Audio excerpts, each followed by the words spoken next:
Good morning dear students. Second year में हम मेंडलवाद को पढ़ रहे थे और आज हमारा मेंडलवाद का नेक्स्ट पॉइंट या क्वेश्चन है कि मेंडल ने अपने प्रयोगों के लिए उद्यान मटर पाइसम सेटाइवम या गार्डन पी प्लांट को क्यों सेलेक्ट किया, क्यों चयन किया।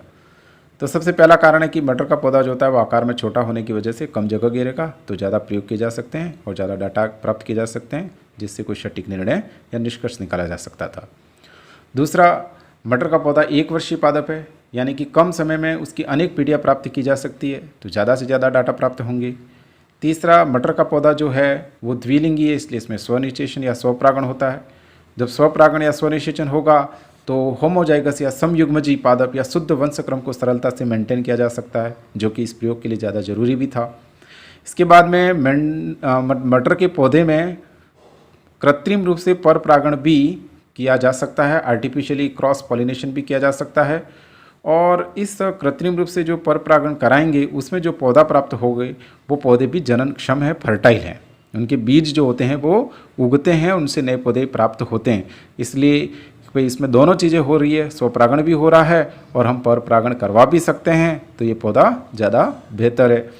इसके बाद में मटर के पौधे में अनेक जोड़ी विपर्यासी लक्षण प्राप्त होते हैं और इन विपर्यासी लक्षणों के आधार पर हम अच्छे प्रयोग कर सकते हैं। स्पेशली मेंडल के बारे में बात बताई जा रही है, तो मेंडल उन ज़्यादा से ज़्यादा प्रयोग कर सकते हैं एक से अधिक लक्षणों को लेकर के।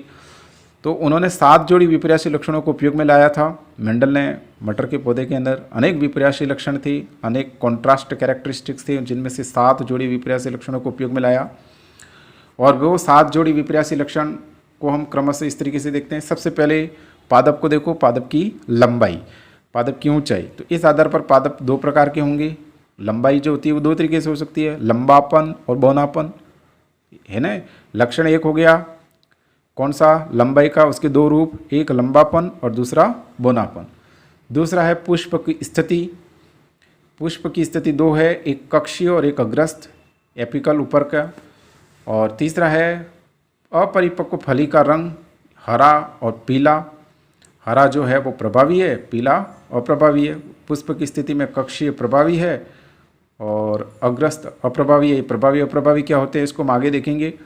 पादप की ऊंचाई में लंबापन जो है वो प्रभावी है और बौनापन अप्रभावी है। इसके बाद चौथा लक्षण है परिपक्व फली की आकृति। फली की आकृति 2 तरीके की होती है मटर के पौधे में, उद्यान मटर के पौधे में। एक फूली हुई फली जो प्रभावी लक्षण है और दूसरा संकीर्णित यानी कि रिंकल जो कि अप्रभावी लक्षण है। इसके बाद पुष्प का रंग प्रभावी बैंगनी रंग होता है और अप्रभावी सफ़ेद रंग। 2 रंग होते हैं, बैंगनी और सफ़ेद। तो प्रभावी रंग कौन सा है, बैंगनी, और सफ़ेद कैसा है, अप्रभावी। इसके बाद में छठा लक्षण है बीज का रंग। बीज का रंग 2, एक पीला दूसरा हरा। पीला प्रभावी है और हरा अप्रभावी। इसके बाद लास्ट है बीज की आकृति, वो भी 2 प्रकार की, एक गोलाकार और एक झुर्रीदार। गोलाकार प्रभावी है और झुर्रीदार अप्रभावी। तो ये हम पढ़ रहे हैं कि मेंडल ने मटर का पौधा अपने प्रयोग के लिए क्यों चुना। उसके कारणों में से एक कारण थे कि मटर के पौधे में अनेक जोड़ी विपर्यासी लक्षण पाए जाते थे, जिनमें से मेंडल ने 7 जोड़ी विपर्यासी लक्षणों को अपने प्रयोग में उपयोग में लाया। और वो 7 जोड़ी लक्षण कौन कौन से हैं इनको अभी हमने देखा। पहला पादप की ऊंचाई, दूसरा पुष्प की स्थिति, तीसरा अपरिपक्व फली का रंग, चौथा परिपक्व फली की आकृति, फिर 5वां पुष्प का रंग और छठा बीज का रंग और 7वां बीज की आकृति। और इन सभी लक्षणों के 2 रूप होते हैं, जिनमें से एक प्रभावी होता है, एक अप्रभावी होता है।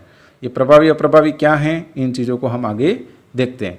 लेकिन हमारा ये पॉइंट यहाँ पूरा कंप्लीट होता है कि मेंडल ने मटर के पौधे का चयन अपने प्रयोगों के लिए क्यों किया था। चलिए नेक्स्ट अगला पॉइंट है मेंडल की संकरण तकनीकी। मेंडल ने जो क्रॉस करवाया था उसकी क्या टेक्निक थी, किस विधि को उपयोग में लाया, उसको देखते हैं। तो मेंडल के प्रयोगों को समझने के लिए सबसे पहले हम संकरण तकनीकी को यहाँ जानेंगे, और वो भी वो संकरण तकनीकी जो मेंडल ने अपने प्रयोग में उपयोग में लाई थी। तो हम जानते हैं कि जो मटर का पौधा होता है वो द्विलिंगी होता है, और द्विलिंगी होने की वजह से उसमें स्वपरागण प्राकृतिक रूप से होता है, ठीक है, जिससे शुद्ध वंशक्रम मेंटेन किया जा सकता है। और मेंडल ने देखा कि उसमें परपरागण भी कृत्रिम रूप से करवाया जा सकता है और उसमें जो बीज प्राप्त होते हैं परपरागण से, कृत्रिम रूप से परपरागण करवाने से जो बीज प्राप्त होते हैं वो भी फर्टाइल होते हैं।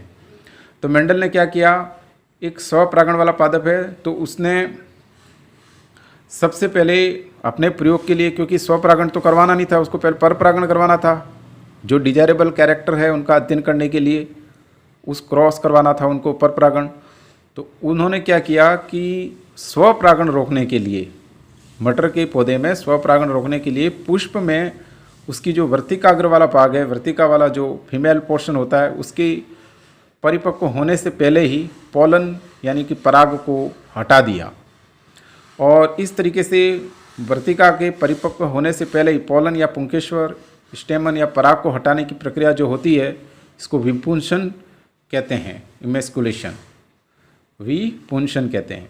तो उन्होंने क्या किया कि परपरागण करवाने के लिए सबसे पहले स्वपरागण को रोका और स्वपरागण रोकने के लिए उन्होंने वर्तिकाग्र यानी कि फीमेल रिप्रोडक्टिव पार्ट का मैच्योर होने से पहले ही जो मेल रिप्रोडक्टिव पार्ट होता है पुंकेश्वर यानी कि स्टेमेन, उसको हटा दिया।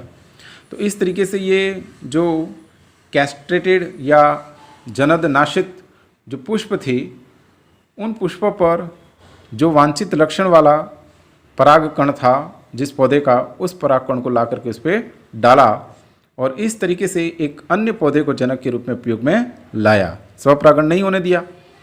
ठीक है, इसके बाद और कोई मतलब उसमें पॉलिनेशन नहीं हो जाए किसी अन्य पौधे का जो मेंडल चाहता था, उसके अलावा क्रॉस पॉलिनेशन या फिर न हो, इसके लिए उन्होंने उसको रोकने के लिए उसके ऊपर उस पुष्प को थैली से ढक दिया। ठीक है, उस पर थैलियाँ बांध दी। तो ये मेंडल के संकरण की तकनीकी थी। उन्होंने क्या किया कि दो पौधे लिए जो उनके जिस लक्षण का अध्ययन करना है उस लक्षण के अनुरूप, इसके बाद में उनमें स्वपरागण को बाधित किया, रोका। स्वपरागण बाधित करने के लिए पुष्प के फीमेल रिप्रोडक्टिव पार्ट से पहले ही, परिपक्व होने से पहले मेल रिप्रोडक्टिव पार्ट को हटा दिया। फिर जो डिजायरेबल पोलन थे उनको ला करके उसकी वर्तिकाग्र पर डाला। जब वो वर्तिकाग्र परिपक्व हो गई इसके बाद, और दूसरा कोई परागण नहीं हो इसके लिए उस पुष्प को थैलियों से ढक दिया, जिसे बैगिंग कहते हैं। ठीक है, तो इस प्रकार मेंडल ने मटर के पौधे में स्वपरागण को रोकते हुए परपरागण करवाया और सभी विपर्यासी लक्षण, जो 7 जोड़ी विपर्यासी लक्षण अभी हमने देखे, उन 7 जोड़ी विपर्यासी लक्षण के लिए इसी प्रयोग को बार बार दोहराया। जैसे पुष्प के रंग के लिए, फली के रंग के लिए, बीज के आकार के लिए बार बार इस प्रयोग को उन्होंने दोहराया। ठीक है, और ये तो हो गई, इस तरीके से F1 पीढ़ी प्राप्त होगी। ठीक है ना, ये जो भी उन्होंने क्रॉस करवाया और इन क्रॉस करवाने से जो भी बीज प्राप्त होंगे और इन बीजों को जो उगाएंगे तो वो कौन सी पीढ़ी प्राप्त होगी, F1 पीढ़ी।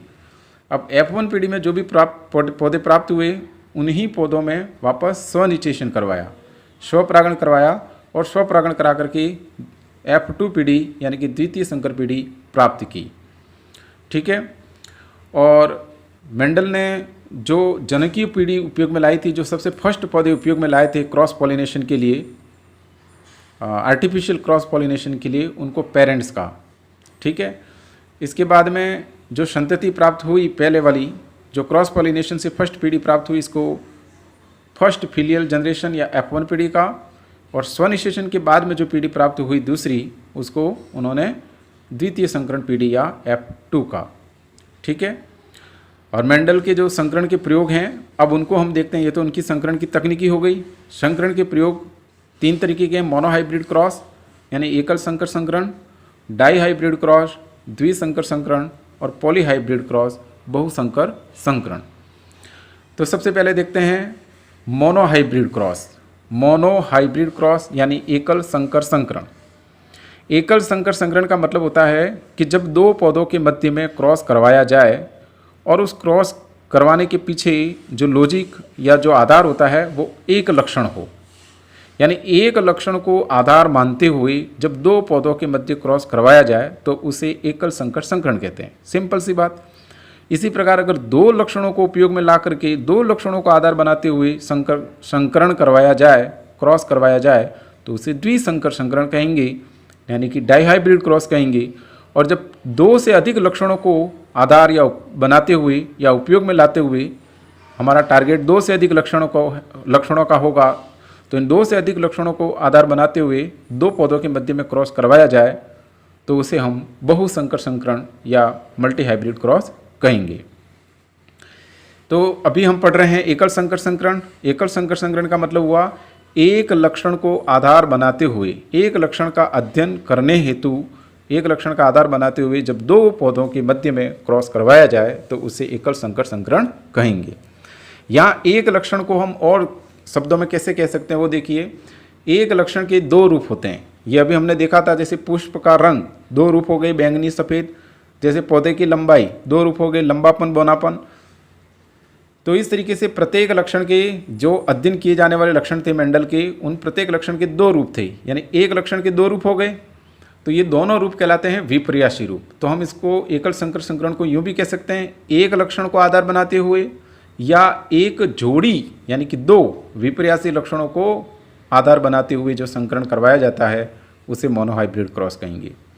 2 विपर्यासी लक्षणों का प्रतिनिधित्व 2 अलग अलग एलील करेंगे, इसलिए 2 एलीलों को उपयोग में लाते हुए यानी एक जोड़ी एलील को उपयोग में लाते हुए जो संकरण करवाया जाएगा तो उसे हम मोनोहाइब्रिड या एकल संकर संकरण कहेंगे।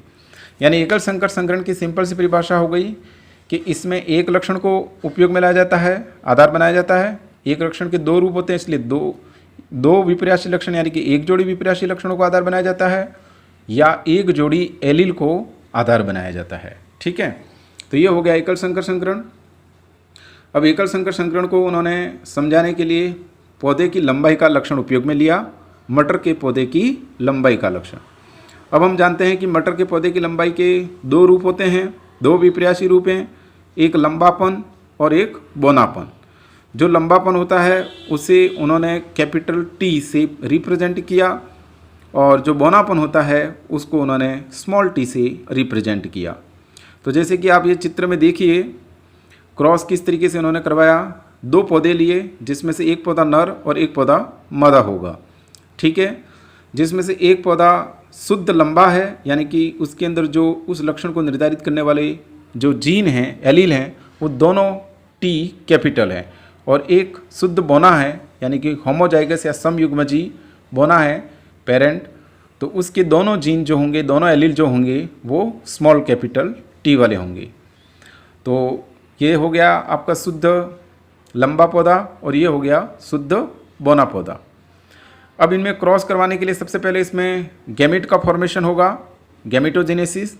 तो इसमें से पहले युग्मक बनेंगे, युग्मक यानी कि गैमेट बनेंगे। और गैमेट कौन से विभाजन से बनते हैं? अर्धसूत्री विभाजन से। तो सबसे पहले यहाँ पर अर्धसूत्री विभाजन होगा। अर्धसूत्री विभाजन के द्वारा यहाँ पर युग्मक बनेंगे। तो इधर जो शुद्ध लंबे पौधे हैं उसमें युग्मक जो बनेंगे वो दोनों कैपिटल टी प्रकार के होंगे, और जो शुद्ध बोना पौधा है उसमें जो दोनों युग्मक बनेंगे वो दोनों स्मॉल टी वाले होंगे।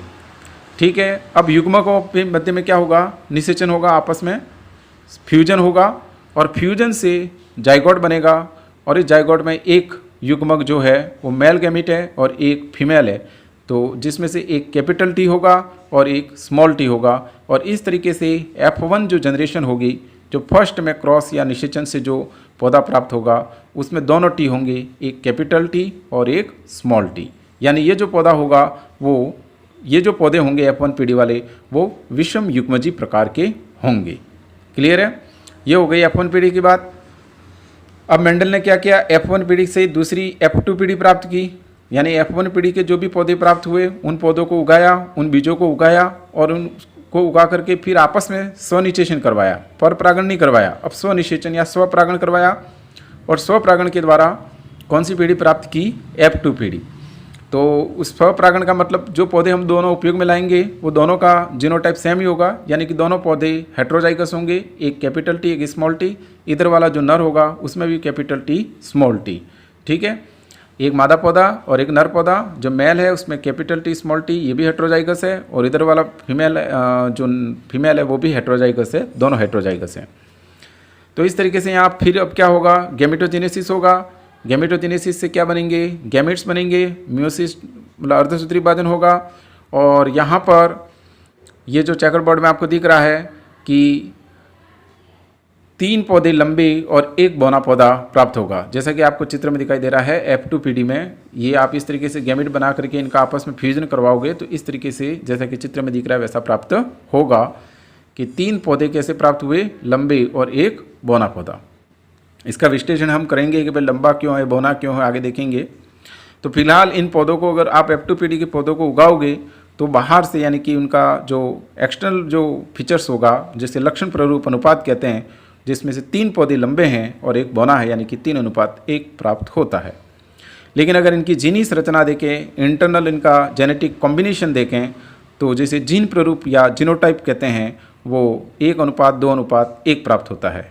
ठीक है, जिसमें से एक शुद्ध लंबा है, 2 विषम युग्मजी लंबे हैं और एक समयुग्मजी बौना है। ठीक है, यहाँ पर ये जो पूरा प्रयोग हुआ है उसमें देखेंगे हम कि जो F1 जनरेशन है उसमें दोनों टी हैं, यानी कैपिटल टी और स्मॉल टी। तो मेंडल ने देखा, हर एक लक्षण को लेकर के देखा, बीज के रंग का, बीज के आकार का, पौधे की लंबाई का, हर एक लक्षण को लेकर के देखा प्रयोग करवा करके कि F1PD में जो पौधे प्राप्त हो रहे हैं उसमें से दोनों में से कोई एक ही लक्षण प्रकट हो रहा है, यानी कि 2 विपर्यासी रूप होते हैं, उनमें से कोई एक ही प्रकट हो रहा है। जैसे कि बीज का रंग ले लिया, बीज का आकार ले लिया, पुष्प का रंग ले लिया, बैंगनी सफ़ेद, तो F1PD में केवल एक ही रंग प्रकट हो रहा है और वो भी बैंगनी, हर बार, चाहे कैसा भी पौधा लो। ठीक है, मतलब कैसा भी, मतलब जब बैंगनी पौधा लोगे तो।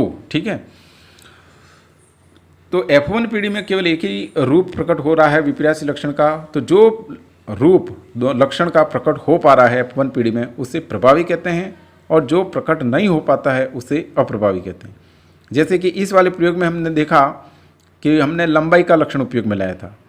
अब लंबाई वाले में 2 रूप थे, एक लंबापन और एक बौनापन। अब इन दोनों के बीच में क्रॉस करवाने पर F1PD में हमेशा लंबापन ही प्रकट होता है, यानी कि लंबापन का जो लक्षण है वो F1PD में प्रकट होता है, इसलिए प्रभावी है, और बौनापन का जो लक्षण है वो F1PD में प्रकट नहीं हो पाता है, इसलिए वो अप्रभावी है। ठीक है, इसके बाद मेंडल ने देखा कि F2PD में फिर इन पौधों को वापस स्वनिश्चेषण करवाया जाए और उगाया जाए, तो इसमें 3 पौधे ऐसे होते हैं जो बाहर से तो लंबे दिखते हैं और एक पौधा बौना दिखता है। जब इन लंबे पौधों को वापस उगाया, फिर देखा तो उसमें देखा कि भाई इनसे वापस बौने मतलब कुछ पौधे ऐसे भी हैं जो बौने भी मिल रहे हैं। तो इसका मतलब इसमें लंबे जो पौधे थे वो सारे के सारे शुद्ध या समयुग्मजी नहीं थे, विषम युग्मजी थे, और इस प्रकार से जो शुद्ध लंबा पौधा था वो एक ही था F2PD में, और 2 विषम युग्मजी लंबे थे। ठीक है, तो इस संकरण से प्राप्त बीजों को उगाने से प्राप्त F1PD में सभी पौधे लंबे प्राप्त होते हैं। ठीक है, एक तो ये बात समझ में आ गई। और F2PD में वापस हम इनको उगाते हैं तो बौना पौधा भी हमें मिलता है, जो कि मेंडल का द्वितीय नियम बनता है, वो आगे हम देखेंगे। तो इन प्रयोगों से ये निष्कर्ष निकाला मेंडल ने कि F1PD में विपर्यासी लक्षणों में से केवल एक ही लक्षण प्रकट होता है और दूसरा लक्षण प्रकट नहीं हो पाता है। जो लक्षण प्रकट होता है उसे क्या कहा उन्होंने, प्रभावी लक्षण, और जो लक्षण प्रकट नहीं हो पाता है उसे उन्होंने अप्रभावी लक्षण कहा। और उन्होंने प्रभावी लक्षण के लिए कैपिटल और अप्रभावी लक्षण के लिए इसी तरीके का स्मॉल लेटर उपयोग में लाया। ठीक है, अब हम आगे देखते हैं कि ये जो मेंडल का प्रयोग है मोनोहाइब्रिड क्रॉस, इस मोनोहाइब्रिड क्रॉस का उपयोग मेंडल के प्रथम और द्वितीय नियम को समझने में किया जाता है। ठीक, मेंडल के डाईहाइब्रिड क्रॉस द्विसंकर संकरण प्रयोग को हम अगली वीडियो में देखेंगे। That's all, thank you.